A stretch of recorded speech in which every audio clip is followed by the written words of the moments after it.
buenas tardes. Feliz de que nos acompañen en esta nueva entrega de 2x3 en salud. Buenas tardes, Tati. Buenas tardes, Dori. ¿Cómo estás tú? Bien, ¿y tú? Contenta, pero con una temporada de calor que nos está afectando a todos, de verdad. Sí. Mucho calor, sofocante calor. Y bueno, ustedes saben que como no podemos evitar el calor, por lo menos por ahora, porque hay un tema con el medio ambiente el cambio climático. Y el cambio climático, pero en la parte que sí podemos, en las recomendaciones a la salud, Así hidratarse lo suficiente. Así es. De esto no nos cansamos mientras esté esta temporada. En esta temporada activa, que todavía va a continuar porque está por llegar el mes de agosto, que también es un mes caluroso. Así y septiembre, yo pienso que llegamos a diciembre y todavía tenemos calor en nuestro país. O sea que lo que tú dices, las recomendaciones de cuidarse, andar con ropa ligera, no exponerse mucho a los rayos solares, hacer los ejercicios, pero hacerlo en horas de la mañana bien tempranito o en la tarde ya al atardecer cuando caiga el sol, para evitar que nos enfermemos, ¿verdad? Y no deshidratemos, porque esa es una de los problemas que presenta exponerse a las altas temperaturas. Así es, cuidado con el consumo de alcohol en esas horas y con los azúcares, ¿verdad? Las bebidas muy edulcoradas. Y también otro problema que tenemos, que ya también lo comentamos recientemente la semana pasada, es el dengue, que continúa presentando problemas en nuestro país. No da tregua el dengue, a pesar de que hay una administración de los datos a nivel oficial.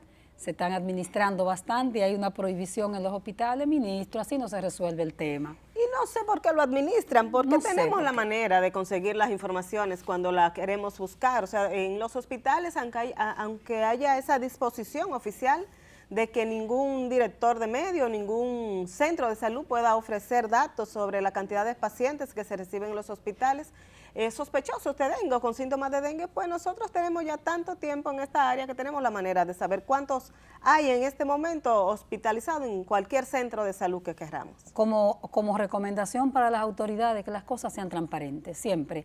Usted no es el culpable primariamente, digamos originalmente, de que haya dengue. Es un año que la OMS lo había advertido, la OPS había advertido que sería altamente epidémico. Los epidemiólogos hablan de un año de alto pico. Y recordemos que aquí se han presentado años epidémicos donde hemos tenido 10 y 17 mil casos de dengue. O sea que no es culpa de que no quizá a tiempo no se adopten las medidas de prevención, pero o sea, en años epidémicos hemos sabido tener muchos casos de dengue y no vemos el inconveniente para que no se tenga que decir cuántos casos hay de manera oficial. Oficialmente, Doris, tú sabes que se habla, oficialmente hay registradas 3 muertes, pero la cantidad de casos, de muertes vinculadas al dengue sobrepasan las 40. Son muchas.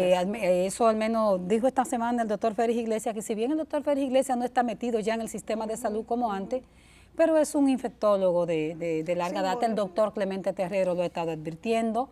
No, y los infectólogos, recuerden que el dengue es una enfermedad que está presente en el país y nosotros tenemos expertos en manejo de dengue. O sea, aquí sabemos el comportamiento de esta enfermedad año tras año, o sea que quienes manejan datos y quienes conocen de dengue saben realmente cuál es la realidad del país en este momento sobre esta enfermedad. Bueno, y nosotros dejamos el dengue y nos vamos a unos mensajes comerciales y hoy vamos a hablar en lleno de todo lo que es salud con el superintendente de salud de la República Dominicana. Volvemos en un momentito con todo ese contenido. No se nos vaya.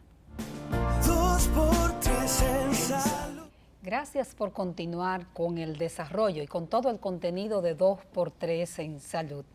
Y bueno, aquí hay con nosotros un socio, porque Pedro viene al menos una vez al año al programa. Sí, aquí tenemos con nosotros al doctor Pedro Luis Castellano, superintendente de salud, superintendente de la Superintendencia de Salud y Riesgos Laborales. Buenas tardes, Pedro. Buenas tardes. Buenas tardes, doctor. Vengo una vez al año porque una vez al año me invitan. Y si no era más, ¿verdad? Y nosotros felices de tenerlo aquí, porque la verdad que con usted siempre se conversan de temas interesantes y que la gente siempre está muy al pendiente de todo lo que tiene que ver con nuestro sistema de seguridad social. El doctor además es epidemiólogo. Es epidemiólogo, o sea que podemos hablar de dengue, ¿verdad, fácilmente. Sí. Sobre lo que está pasando, pero vamos a empezar a hablar del sistema dominicano de seguridad social. Doctor, ¿en qué punto nos encontramos ahora y hacia dónde debe caminar el sistema según su punto de vista? Es bueno, el sistema de seguridad social en lo que se refiere a salud. A salud, el sistema de seguridad social sí. tiene también el componente de pensiones.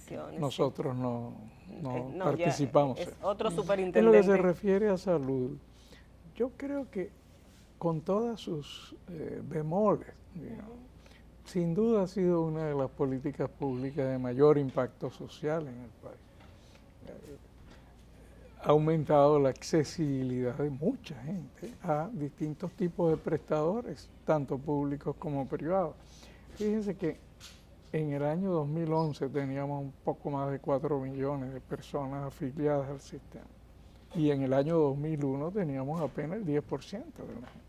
Y ya estamos por arriba del 76, 77%. Y vamos a terminar el año con más de 8 millones de personas afiliadas, que va a ser como 78, 79%. Eran las proyecciones a esta fecha. O sea que en términos de afiliación, yo creo que el sistema ha tenido mucho éxito.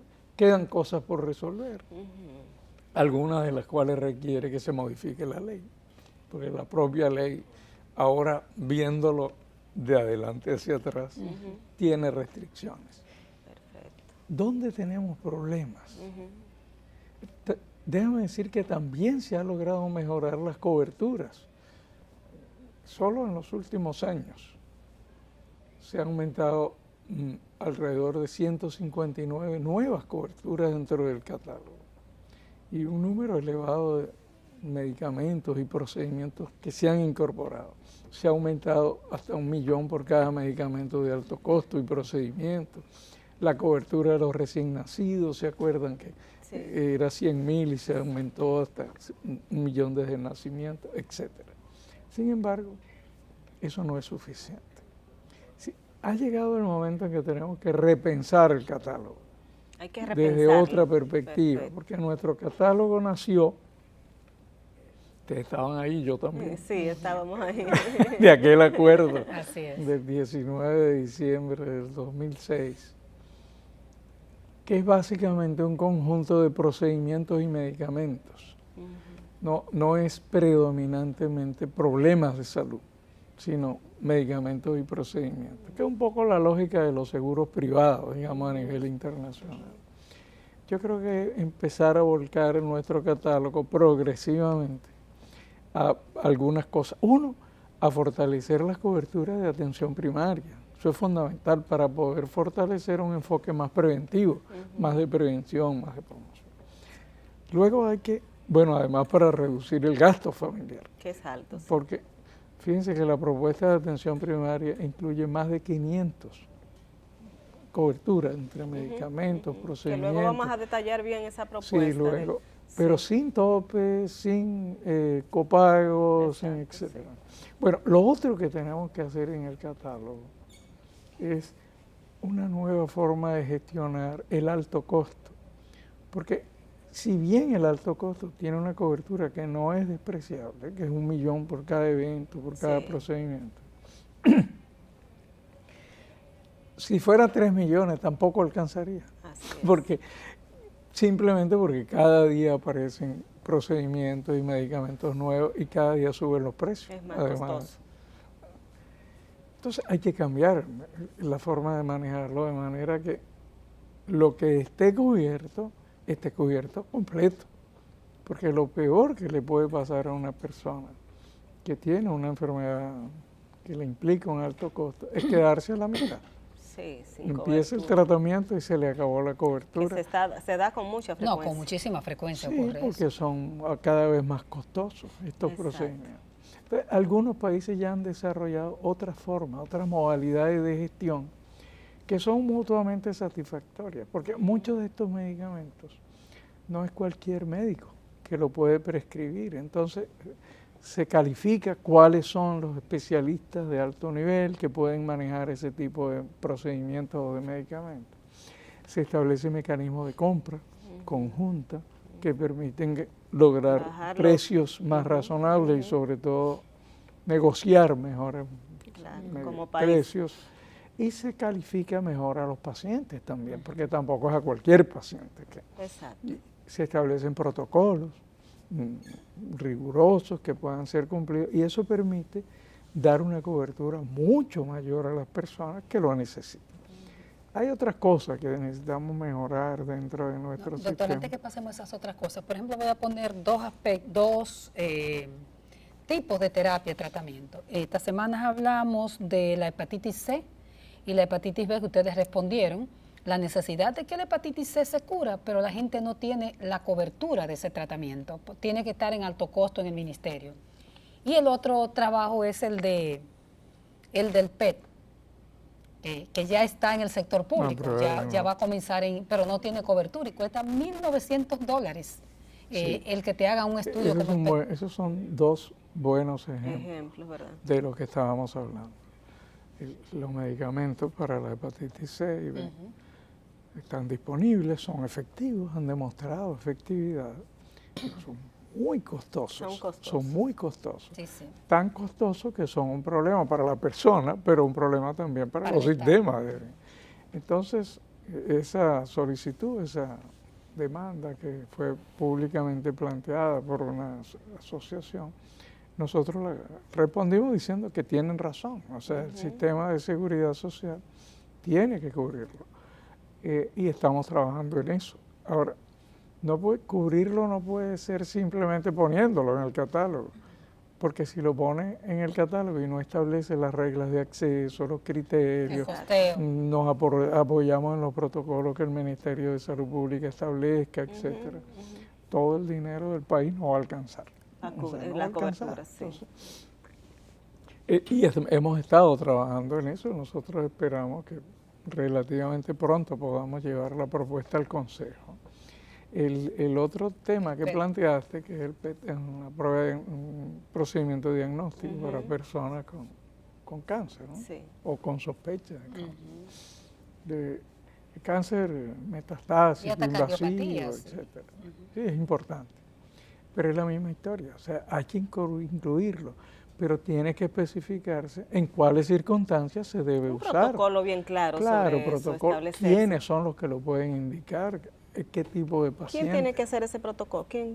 ¿A quién le corresponde? Todo lo que se refiere a protocolos, a normativas sobre la práctica médica, etcétera. Son disposiciones del Ministerio de Salud Pública, porque se hacen en el marco de la Ley 4201. Una vez que existen esos protocolos, esas reglamentaciones, esas normativas, entonces el sistema de seguridad social las acoge, porque el Ministerio de Salud es el órgano rector en eso. Las acogemos, calculamos los costos, etcétera, y vemos cómo se incluye. Entonces ustedes presentan propuesta al Consejo. Ciertamente. Y van a aparecer nuevas cosas, porque cada año aparecen nuevas tecnologías. Sí. Y ese es bueno para decir que tenemos en el país otra carencia. Si usted quiere poner un equipo de alta tecnología en Israel, usted tiene que tener autorización de la autoridad sanitaria. Tiene que haber demostrado que va a ser utilizado por tal tipo de pacientes, que va a haber un mercado, pero eso vale incluso, no solo, dije Israel, porque es un país que nadie va a sospechar que es comunista, ¿no? Pero es lejano, y para nosotros a veces nos parece muy lejano. Muchos países, la mayoría de los países.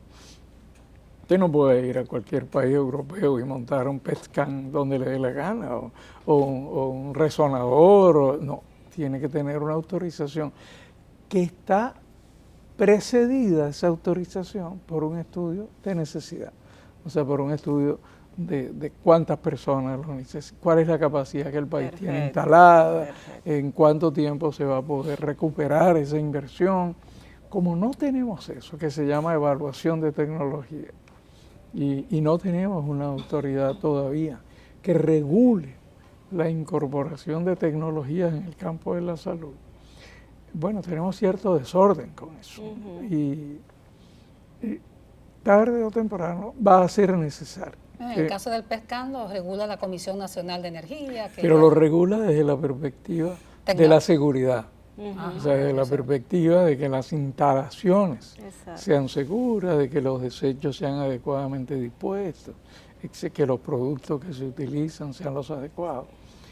Pero no desde el punto de vista de en cuáles pacientes debe ser hecho, en cuáles circunstancias, cuál es la distancia que debe haber de uno del otro. ¿Quién lo prescribe? ¿Quién debe prescribir? ¿Quiénes son los que deben prescribir? Yo creo que nuestro país ha avanzado mucho en términos en regular, normar la práctica en salud, pero ciertamente hemos sido más lentos de lo que ha sido el desarrollo de la tecnología a nivel internacional. Y tenemos que correr, tenemos que dar saltos, porque nuestra ciudadanía necesita estas cosas, pero también tenemos que compatibilizarlo con los recursos disponibles. Y por ejemplo, doctor, el tema volviendo a ese tema del PESCAM, porque nosotros tenemos una población alta con cáncer, de acuerdo al programa de alto costo, el tema es que le dicen a la gente, tiene que hacerte ese estudio diagnóstico después de hacerte resonancia, tomografía, pero en el sector privado cuesta $1.900. Es muy caro. Entonces, ¿qué hace la gente? Bueno, vender un pedazo de tierra, buscar una tarjeta de crédito o sea, tiene que haber necesariamente respuesta desde el sistema de salud a eso. Yo estoy totalmente de acuerdo. En general, el sistema, mira, los sistemas de seguridad social existen para distribuir el riesgo financiero que puede tener una persona o una familia, distribuirlo en toda la población. O sea, una persona o una familia no puede pagar eso, pero cuando tú lo miras desde la perspectiva de toda la población, eso se distribuye, el costo de eso. Es algo así como yo pago hoy para que tú puedas, bueno, tú o cualquier otro, pueda tener acceso, pero cuando yo lo necesite, tú pagas por mí. Entonces, es un poco la lógica. Solidario, ¿verdad? Del sistema. Entonces, lo correcto es que se cubra todas las necesidades de salud de la población, o por lo menos todas aquellas que son prioritarias y que son de alta frecuencia o de alta trascendencia para la familia, para el país. Eso es lo adecuado. En el modelo nuestro, que es un modelo de seguros, no todos los sistemas de seguridad social son así, hay distintos modelos. Pero en el modelo nuestro, que es un modelo de seguros, y donde además participan, porque es un sistema que está basado en una alianza público-privada, ¿no? O sea, participan actores privados del mercado. El catálogo es fundamental, porque el catálogo lo que está en el catálogo son los derechos del afiliado. Antes del programa comentábamos con Altagracia. Lo que está en el catálogo es un derecho del afiliado y es una obligación de la ARS garantizárselo al afiliado.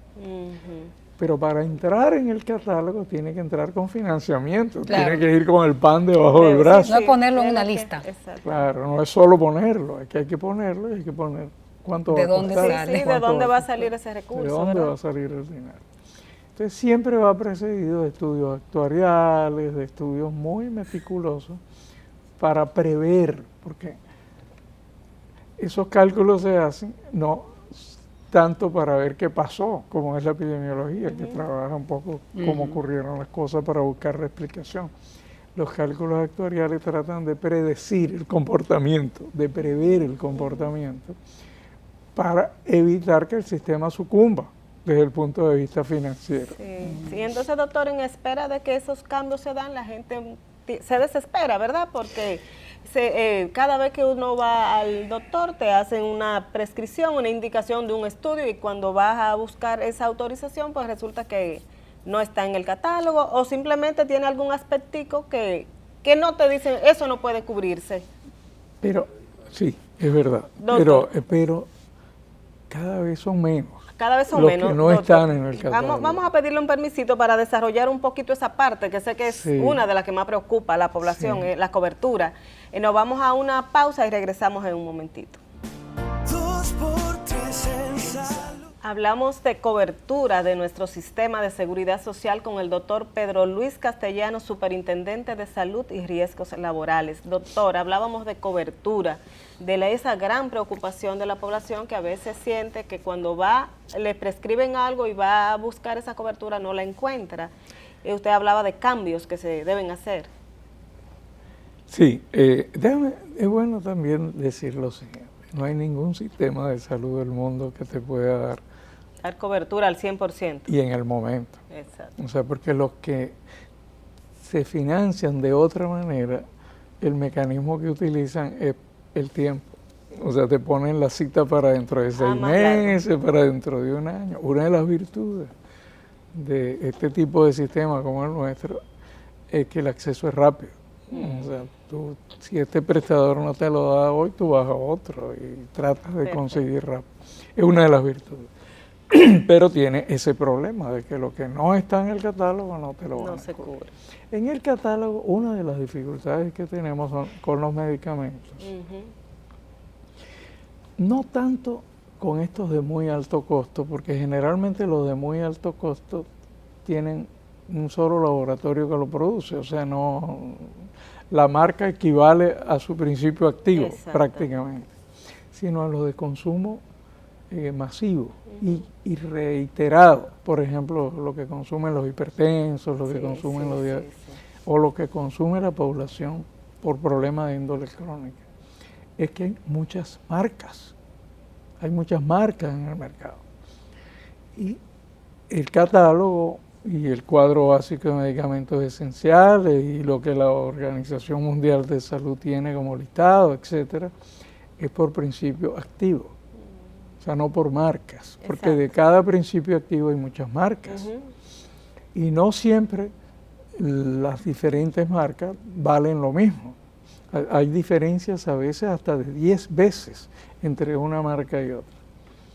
Entonces, nuestro catálogo también, como todos los catálogos a nivel mundial, está hecho no por marca, sino por principio activo. Perfecto. Pero no hemos logrado convencer a nuestros colegas de que debe prescribirse poniendo el principio activo. Hay un tema con los médicos ahí. Eso es un problema serio. Sí. Lo que nosotros hemos planteado es que, y además es lo que está en los reglamentos, es que se prescriba poniendo el principio activo. No una marca específica. Y si por alguna razón, porque hay argumentos de los prestadores acerca de por qué prefieren una marca u otra, pues que la pongan también entre paréntesis, o al revés, pone la marca entre paréntesis el principio activo, ¿verdad? Porque eso le permite al afiliado y a la farmacia presentar el rango de lo que hay. Claro, no todos los medicamentos tienen la misma calidad, eso es verdad, ese es el argumento básico, no todas las marcas. Pero también hay que decir que eso ha mejorado en el país. O sea, los controles por parte del Ministerio de Salud Pública han elevado la calidad de la producción nacional también, y la producción internacional es vigilada por la Organización Mundial de la Salud. Sí, la farmacovigilancia. Entonces, tenemos que llegar a una situación en la que nuestros colegas se estén dispuestos a prescribir los medicamentos indicando el contenido de ese medicamento. ¿Y eso no se puede incluir dentro de la modificación de la ley, doctor, o no? Se podría. De seguridad social. Podría, pero están en los reglamentos. Cuestión que se aplique. Hay una cierta resistencia, pero a veces por incomprensión de lo que significa como impacto. Bueno, ese es un tema.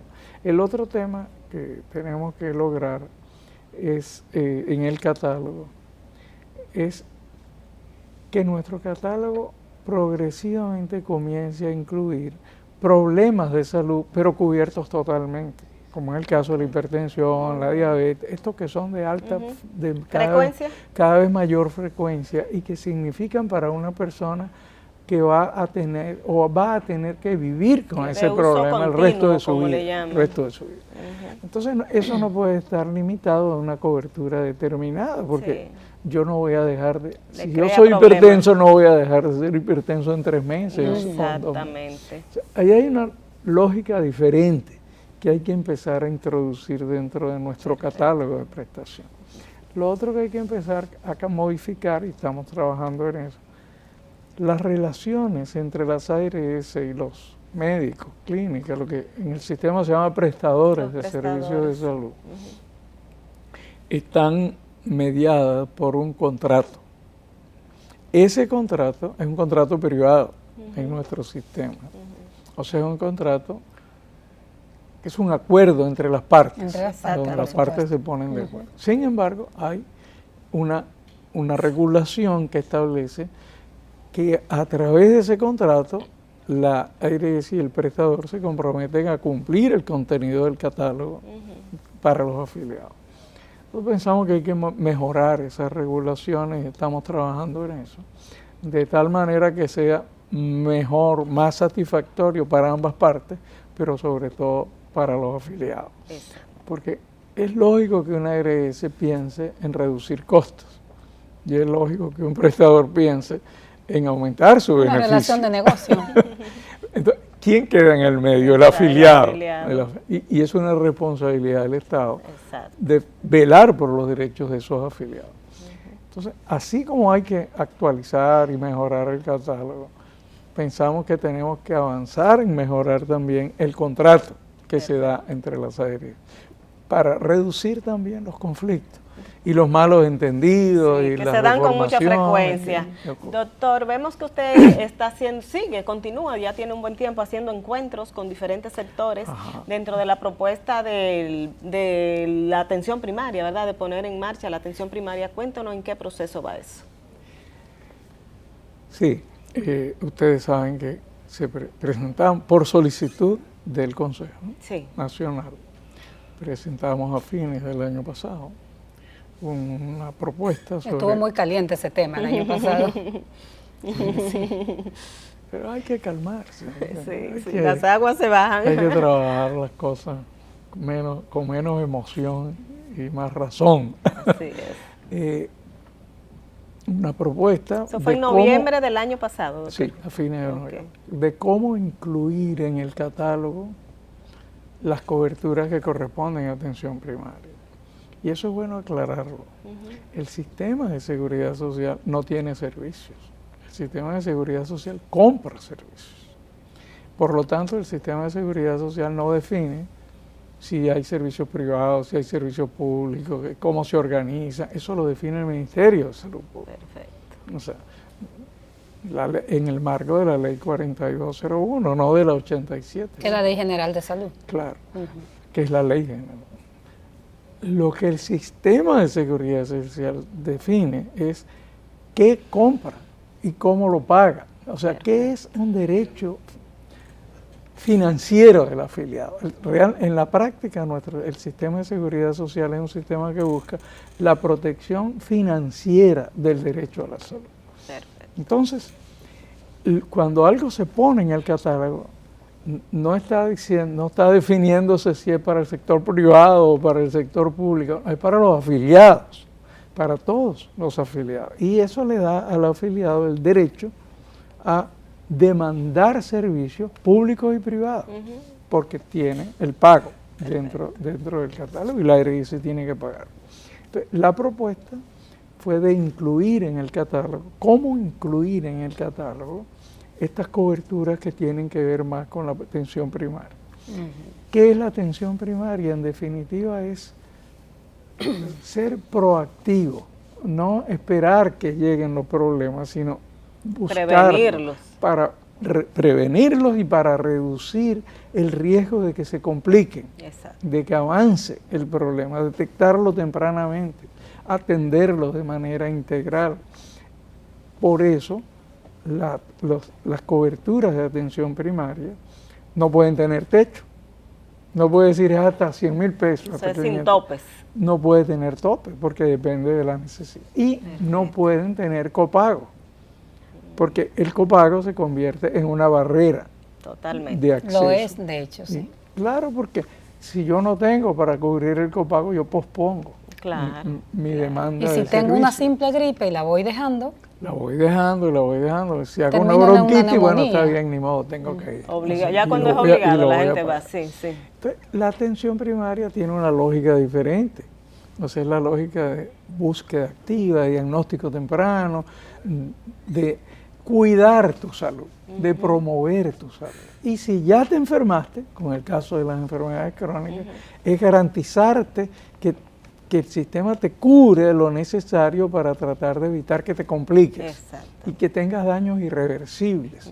Por ejemplo, una persona hipertensa o diabética que no se atiende adecuadamente. Que no llegue a pie diabético, por ejemplo. Y con insuficiencia renal, o con un Exactamente. accidente La vista, que puede cerebrovascular, afectarla, o sí, ciego, con un infarto cardíaco. Sí, sí, sí. Eso lo podemos evitar en una proporción importante si las personas tienen esa atención garantizada, sin barreras, sin la barrera que implica el tope, sin la barrera que implica el copago, y además de manera proactiva, la búsqueda activa, el diagnóstico temprano. Fíjense que eso implica, esa propuesta, más de 500 nuevas, no solo nuevas, sino forma nueva de dar ese tipo de cobertura de esta manera que yo estoy señalando. ¿Qué es lo que hemos estado haciendo? Hemos estado, en muchos casos, por solicitud de las personas, de las organizaciones, hemos estado recorriendo el país, haciendo encuentros informativos, explicativos, hemos trabajado con sectores campesinos, con organizaciones sindicales, con organizaciones comunitarias, urbanas, con organizaciones gremiales, profesionales, y la verdad, son miles de personas ya que Hay un interés en con esas los instituciones. periodistas hemos tenido también. Hay un interés de esas instituciones. Hemos encontrado algo, para algunas personas ha sido sorprendente, pero confieso que no para nosotros. Una avidez, un interés de la gente por conocer mejor de qué se trata y en qué lo beneficia, en qué lo beneficiaría. Y una vez que las personas entienden, comprenden de qué se trata, nosotros pensamos que los ciudadanos tienen entonces más posibilidades de defenderlo como derecho, como ese es mi derecho, Sin embargo, doctor Castellanos, ahí uno siente la resistencia de grupos que ha bajado o al menos no se está expresando en los últimos tiempos. Y es el caso de los sectores profesionales, médicos y clínicas, que son quienes han estado opuestos y dicen, bueno, si va a entrar atención primaria, que sea por el sector público, por el sector, ¿cómo se llama? El régimen subsidiado. El régimen subsidiado, nada del privado. Ese obstáculo. Eso sería ilegal. O sea, a ver, cuando algo entra en el catálogo, entra para todos. Para todos. La ley no permite que haya un catálogo diferente para cada régimen. No, ahora, si alguien no quiere que haya ejercicio privado de la medicina en las prestaciones de atención primaria, bueno, tiene que discutirlo con el Ministerio de Salud Pública, porque es el Ministerio el que habilita los servicios y dice, usted está habilitado para prestar este tipo de servicios de salud. No es el sistema de seguridad social. Y obviamente, si hay una presión en el país para que no haya ejercicio privado de la medicina en ese tipo de prestaciones, pues no habrá prestadores que el Ministerio habilite y el sistema de seguridad social solo podrá contratar los que haya públicos. Pero si hay prestadores habilitados, públicos y privados, el afiliado tiene que tener derecho de poder seleccionar cuál prefiere, ¿verdad? Si la libre prefiere el público elección. o si prefiere el privado. Doctor, ¿y usted ha hecho encuentros con estos grupos que menciona Tati, que son los que han mostrado más resistencia? De hecho, ¿no han entendido la propuesta quizás? De hecho, antes de presentarla, hicimos muchos encuentros. Debo decirles que hemos también, después de presentarla, hemos tenido también muchos encuentros. Antes lo hicimos mucho con sociedades médicas especializadas para recoger apoyo técnico en la preparación de la propuesta. Y varias sociedades participaron aportando técnicamente cómo organizar esa propuesta. Después de presentada, también hemos continuado haciendo y estamos dispuestos con todos los que estén interesados a dialogar y a explicar. Hay un tema ahí. La atención primaria no es una amenaza para nadie, es un beneficio para todos. Vamos a pedirle un permisito para que terminemos de explicar esa partecita de que no es una amenaza, para ver si se beneficia a toda la población. Nos vamos a una breve pausa y regresamos en un momentito. Continuamos esta conversación con el doctor Pedro Luis Castellanos, superintendente de salud, y estamos hablando, quería redondear una idea para que pasemos a otro aspecto, Pedro. Sí, nos decíamos que la atención primaria no debería ser sentida como una amenaza por nadie. Sí, al contrario, es un beneficio para todos. Nosotros hemos calculado. Hay gente que cree que va a ganar menos. Yo no creo que va a ocurrir, porque no ha ocurrido en otros países. ¿Por qué tiene que ocurrirnos a nosotros? Y lo que yo generalmente digo, cuando me presentan esa preocupación, hay otra que dicen, la otra cosa que se ha dicho es que las ARS van a crear centros y que para filtrar. Ante esa segunda le digo, bueno, ábranlo ustedes. No sé, hagan ustedes. Cójanle adelante. Cójanse adelante. O sea, lo otro está prohibido por ley y no está por ley prohibido que ustedes lo hagan. Pero nosotros hemos calculado que no menos de 20 a 30 mil puestos de trabajo para médicos se van a crear. Se crearían con el desarrollo de los servicios de atención primaria en el país. Y eso es bastante para muchos de los médicos que están actualmente o mal empleados o desempleados. O sea, es una oportunidad de trabajo para un grupo muy grande. ¿Perdón? Digo, y además abre acceso.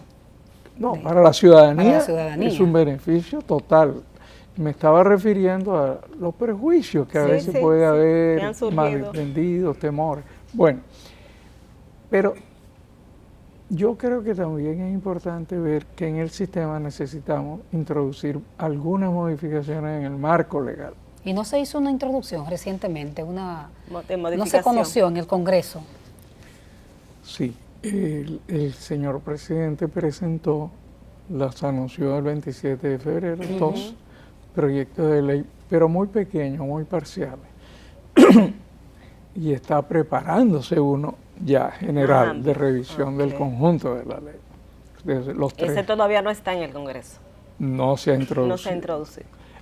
Las que se presentaron fueron una que se refiere a la eliminación del instituto, viejo Instituto de Seguros Sociales y la transformación de la Administradora de Riesgos Laborales en un instituto de previsión y de protección de la salud de los trabajadores, lo cual es absolutamente necesario, ¿no?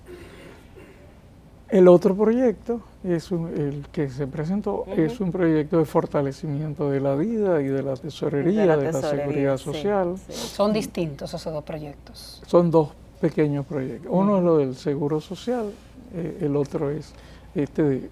Y ese segundo incluye dos cosas más. ¿La AFP? Incluye una reducción de los intereses por mora, por retraso en el pago de los compromisos financieros con la seguridad social.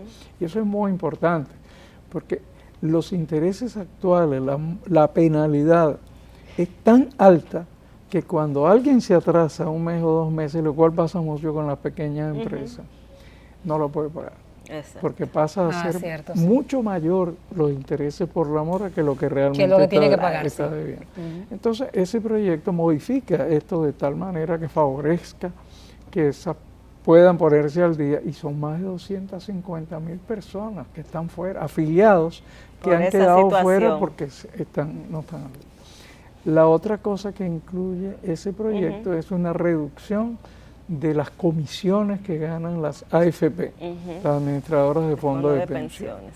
Ahí yo no me meto mucho porque ese es un tema para el cual hay otra superintendencia. Bueno, pero se está preparando una propuesta que revisa muchos más aspectos de la ley. En lo que se refiere a salud, yo creo que hay algunas cosas claves. Por ejemplo, 2 o 3, te voy a decir rapidito. La más importante. Una, por ejemplo, la importancia de que todos los planes de salud que se venden en el país sean regulados por una sola superintendencia que tenga la capacidad técnica para hacerlo. En este momento, los planes que venden las empresas de seguros son regulados por la Superintendencia de Seguros en base a la ley de seguros. O sea, están fuera de la regulación. Eso no lo regula la CISARIL. No, y nosotros tenemos muchos reclamos que nos llegan y realmente es doloroso cuando le tenemos que decir, mire, usted tiene que ir a otro lugar. Exacto. Porque nosotros, a lo mejor usted tiene razón, pero nosotros no tenemos Esos son autoridad. los planes complementarios y voluntarios que tienen las ARS. Que la venden las compañías de seguro. Las de seguro.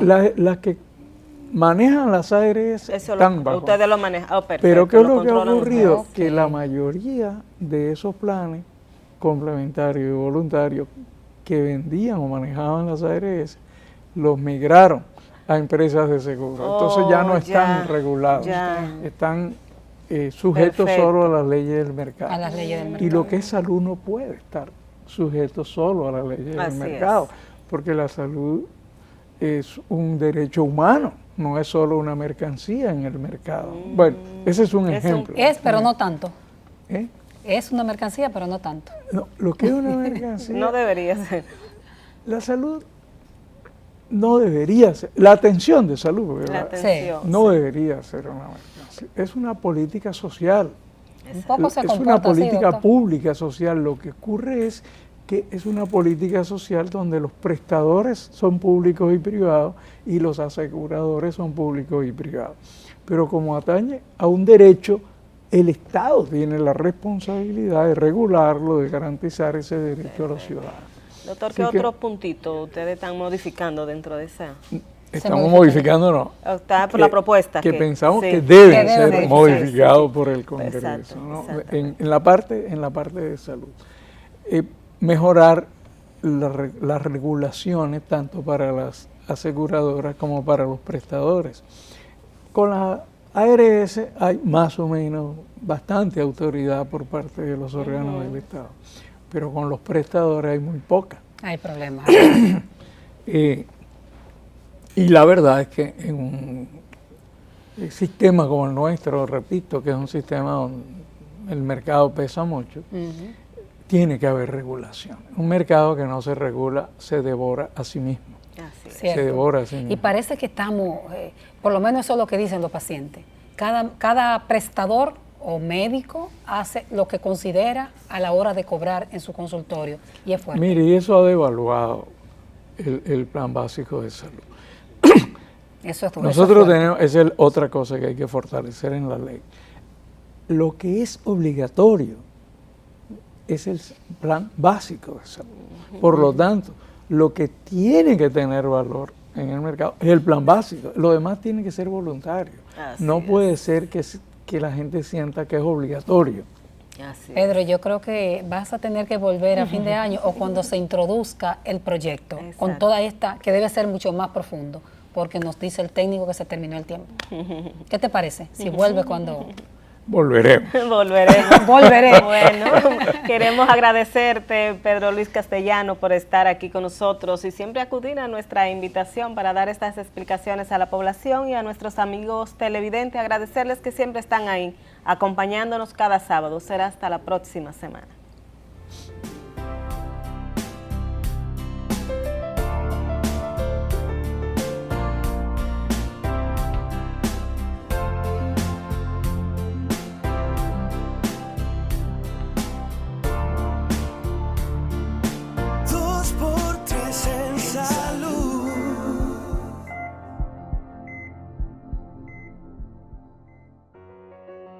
Seguros Universal, la aseguradora líder en República Dominicana, presentó.